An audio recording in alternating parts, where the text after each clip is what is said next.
Welcome to Mrs. Moneybags Live. This episode is sponsored by quickequity.ca, getting you to your money fast by providing customized mortgage solutions for clients all over Canada. I am your host, Nicole Williams, aka Mrs. Moneybags, Mortgage Agent Level 2. We go live Monday to Friday. We're keeping you posted on the latest financial developments, market trends, and economic news, helping our viewers make informed decisions about their money. Reminder to do your own research. Our content is intended to be used for informational purposes only. Let's get into it. So let's get into today's mortgage industry headlines. I hope everyone had a wonderful evening. Welcome. And thank you for joining us. Okay, so here's your summary of mortgage and housing news from across Canada for Wednesday, January the 10th, 2024.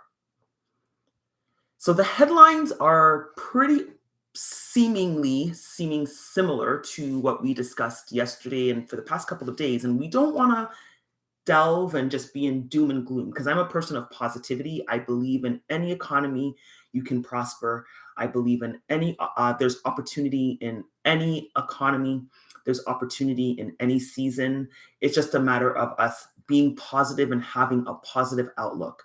But nonetheless, we are going to cover this current headline. So even with expected rate cuts, mortgage payments will continue to rise for years.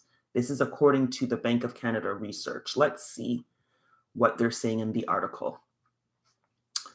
Despite anticipated Bank of Canada interest rate cuts later this year. So despite anticipated Bank of Canada interest rate cuts later this year, mortgage borrowers will continue to face higher debt servicing costs for several years. That's according to a research report released by the Bank of Canada that did a deep dive on mortgage debt and payments, taking into account some of the intricacies of the mortgage market, including the distribution of fixed versus variable rates. Under a range of hypothetical policy rate scenarios, our model predicts that even if rates begin to fall, the required payment rate on mortgage debt will continue to climb in the coming years, the report's authors say. The impact of the tightening that began in early 2022 will continue to gradually materialize over the next few years, they added. Therefore, barring a sudden drop in policy rate, debt servicing costs will likely continue to climb for many households, exerting a drag on discretionary spending. The report delved into the complexities of understanding the full impacts monetary policy changes have on the mortgage market. The authors noted that most structural macroeconomic models do not account for some of the intricacies of the mortgage market structures. While that generally is not a problem when monetary policy changes are slow or infrequent, it results in shortcomings in situations where interest rate changes are very rapid and occur over an extended period, such as the current rate hike cycle. In these cases, researchers need to rely on micro simulations initiated or initialized using detailed microdata on individual mortgages to fully understand the timing of monetary policy pass-through, the authors say. For example, if the proportion of households holding variable payment mortgages increases, then monetary tightening will pass through to households' finances more quickly, they wrote. And if long-term fixed contracts grow as a share of outstanding mortgage debt, rate increases may take longer to have their full impact on consumer spending. So essentially, they're saying if we have a lot more households with variable rate mortgages, we will see the impacts almost immediately, just because as the rates change, so do many variable rate type product mortgages, including in some instances, your principal and interest payments. And if you're paying more or less, that can have an effect on your overall bottom line. Versus clients who are in a fixed rate, they know that they might still have 3 years on their contract or their term. They might have 2 years. So even though rates are climbing, theirs will be delayed by however long it takes for their term to come up for renewal. Okay, so makes sense. Monetary policy tightening reduces household debt in the long run. As part of the research, the report noted that despite higher interest costs for borrowers in the short term, monetary policy tightening results in lower household debt over the long run. Using the scenario of a temporary interest rate shock of 100 basis points to the policy rate, the result is first a drop in home buying and demand for new loans. As a result, household debt also declines gradually, the report reads. The household debt to income ratio initially rises as income falls. However, the ratio falls below the model's steady state after about 8 quarters due to household deleveraging. Okay, so very interesting. They are suggesting that as a result of what we've experienced in 2023, we know there is a lot of fixed rate mortgages that are coming due between 2024 and 2025. And the expectation is that households will continue to feel the pinch of the rate increases. So again, for clients who perhaps were in variable rate mortgages during that 2023 rate increase, they would have already seen and felt the effects on their overall household budget.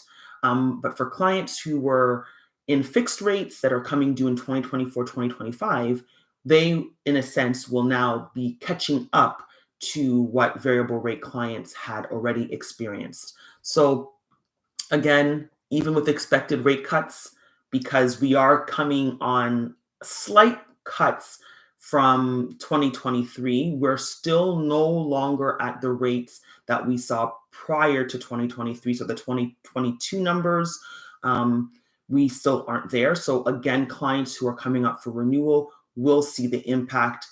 Even though, yes, rates are coming down, they're coming down based on the numbers in which they were in the height of 2023, but still nowhere near where they were pre-pandemic or even that in 2022. Okay, so as a result, rate cuts are expected, but payments will continue to rise for the next coming years. Makes sense to me. So I don't want to spend too much time on many of the articles today, because again, it does seem as though we are regurgitating the same information.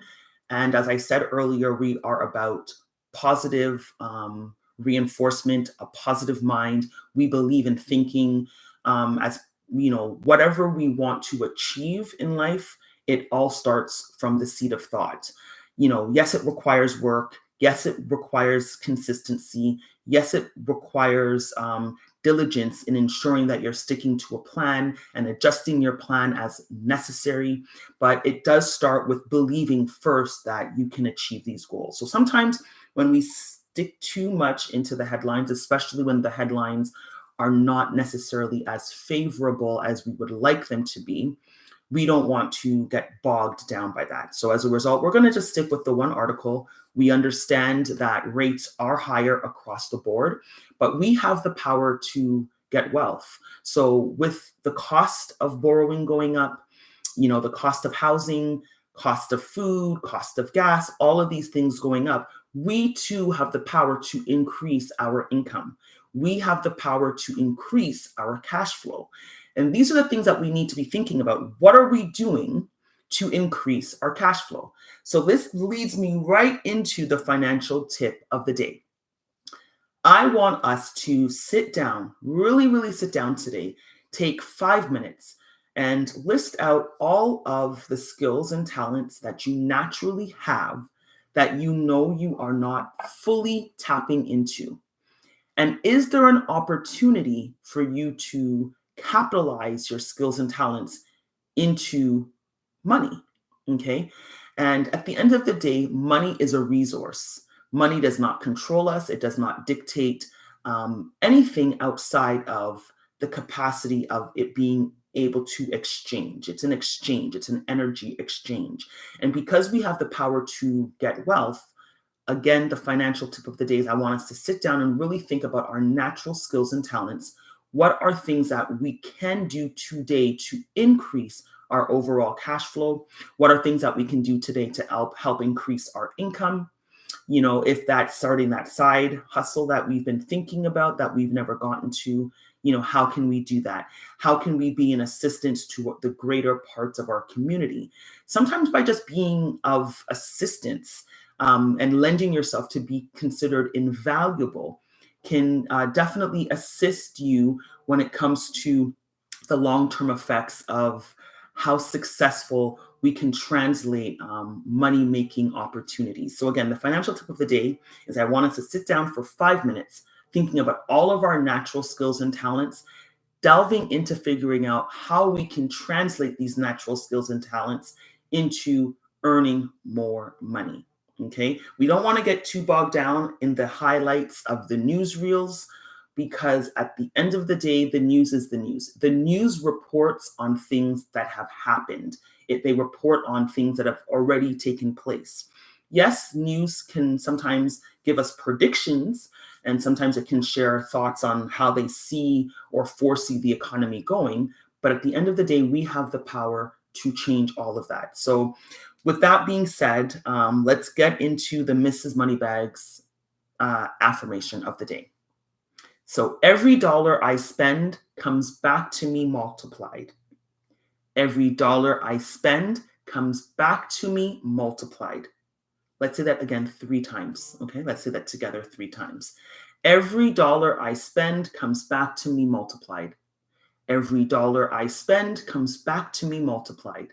Every dollar I spend comes back to me multiplied. That's all the time we have for today. Thanks for watching Mrs. Moneybags Live. We'll see you again tomorrow.